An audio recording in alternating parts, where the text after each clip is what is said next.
का रुझान तो बहुत साफ है। पिछले विधानसभा चुनाव में भी इसकी झलक मिली थी, लोकसभा चुनाव में भी इसकी झलक मिली। जनता का रुझान साफ है कि बिहार में जो नारा हम दे रहे हैं वो जनता का ही नारा है, बदलो सरकार बदलो बिहार। लेकिन आज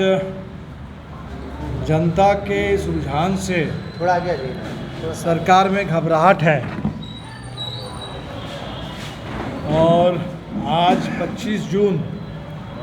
जब आपातकाल के 50 साल पूरे हो रहे हैं, ऐसे दौर में चुनाव आयोग ने एक ऐसी घोषणा की है जो फिर एक बार आपातकाल की इससे याद ताज़ा हो गई है। अभी बिहार में चुनाव होना है अक्टूबर नवंबर के महीने में। बिहार में मतदाताओं की संख्या करीब 8 करोड़ है। चुनाव आयोग इस मतदाता सूची को कोई मान्यता देने के लिए तैयार नहीं है। चुनाव आयोग का कहना है कि आज से लेकर, आज तो डीएम ने शायद आपकी प्रेस कॉन्फ्रेंस की होगी यहाँ,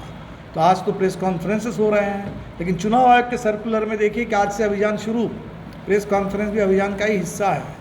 25 जून से 26 जुलाई के अंदर एक महीने में वो कह रहे हैं कि पूरे बिहार में घर घर जा कर के वो 8 करोड़ मतदाताओं का हम पुनरीक्षण करेंगे। 8 करोड़ मतदाताओं के पास जाएंगे और उनसे पूछेंगे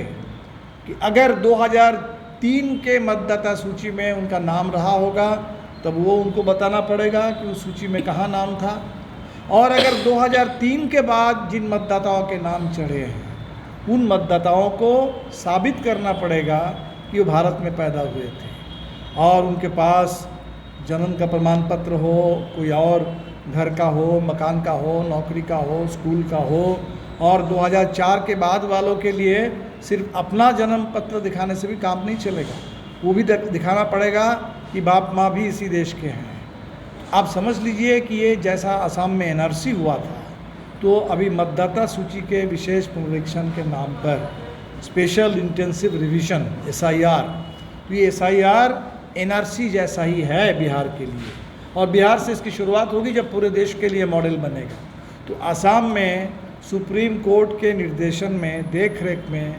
2 राउंड एनआरसी की प्रक्रिया चली, वर्षों लगे, पूरा राज्य प्रशासन उसी एक काम में लगा हुआ था, और तब जा कर के पहले 40 लाख लोग एनआरसी से बाहर हुए थे, फिर 20 लाख लोग बाहर हुए, और अब असम सरकार उस एनआरसी को भी मानती नहीं है, कह रहे कि भाई एनआरसी में नाम हो चाहे ना हो हम नहीं जानते, अगर हमें लगेगा कि कोई बांग्लादेशी है हम बाहर भेज देंगे। तो बिहार में एक महीने के अंदर जो काम असम जैसे एक छोटे राज्य में करने में सालों लगे, बिहार में एक महीने में ये काम हो सकता है। तो बिहार में एक महीने में इस काम के नाम पर होगा क्या, जैसे नोटबंदी मोदी जी ने की थी, नोट को अचानक उन्होंने कहा कि 500 का नोट नहीं चलेगा, 1000 का नोट नहीं चलेगा, तो ये वोटर बंदी है कि ये वोटर लिस्ट अभी जो है वो बस नहीं चलेगा, फिर से बनेगा, और वो फिर से कैसा बनेगा, एक महीने के अंदर कितने नाम छटेंगे और किनके नाम चढ़ेंगे ये तो समय बताएगा। तो हमें आशंका है कि जो महाराष्ट्र में जिस तरीके से मतदाता सूची में बड़े पैमाने पर हेरा फेरी करके चुनाव को चुराया गया, वो पर्दे के पीछे किया गया, रात के अंधेरे में किया गया, लेकिन बिहार में ये सरकार ये समझ रही है कि बिहार कुछ बोलेगा नहीं, और बिहार के मतदाताओं का पूरे वोटिंग राइट छीन लेने की, संविधान पर इससे बड़ा हमला क्या होगा। उस संविधान से सबसे पहले वोटिंग राइट मिला और फिर आरक्षण मिला, तो वोटिंग राइट और आरक्षण दोनों छीनने की बड़ी साजिश है। और इसीलिए हम तो आपके माध्यम से पूरे भोजपुर के लोगों को, शाहबाद के लोगों को, बिहार के लोगों को आगाह करना चाहेंगे कि चुनाव आयोग की जो घोषणा है, हम लोग चुनाव आयोग को भी लिख रहे हैं कि इसको वापस लेना होगा, ये समय नहीं है। 2002 में इसी तरह का पुनरीक्षण हुआ था, इससे पहले आज से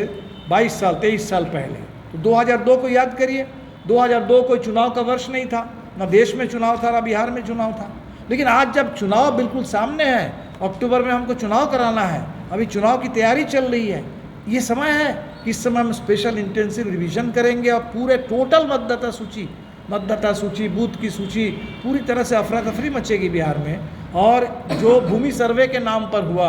कि वहाँ लोगों का कागज़ नहीं है, ज़मीन को लेकर असुरक्षा, अब मतदाता सूची को लेकर के इतनी बड़ी असुरक्षा पैदा होगी, अफरा तफरी का माहौल बनेगा। बिहार में चुनाव को खेती चौपट हुआ है, विकास चौपट हुआ है, अब चुनाव को भी चौपट कर देने और लोकतंत्र को पूरी तरह से ख़त्म कर देने की कोशिश होगी। और इसीलिए आज तो आपातकाल के 50 साल को याद करते हुए जो फरमान आया, ये फरमान चुनाव को चौपट करने वाला और बिहार से शुरू होगा। तो बिहार के नाम पर तो बिल्कुल अन्याय है। बिहार तो वो प्रदेश है जो बूथ कब्जा के खिलाफ लड़ा और लड़ करके गरीबों ने अपना वोट डालने का अधिकार हासिल किया। तो बिहार इस साजिश को मेरे ख्याल से बिल्कुल नहीं बर्दाश्त करेगा और चुनाव आयोग से भी हमारी बिल्कुल मांग है कि इसको अभी स्थगित किया जाए। ये चुनाव हो, उसके बाद सामान्य समय में मतदाता सूची का कोई सघन पुनरीक्षण हो तो बात समझ में आएगी। लेकिन इस समय मतदाता सूची के पुनरीक्षण का मतलब लोगों के वोटिंग राइट के साथ और मतदाता सूची के साथ बहुत बड़ा खिलवाड़ है।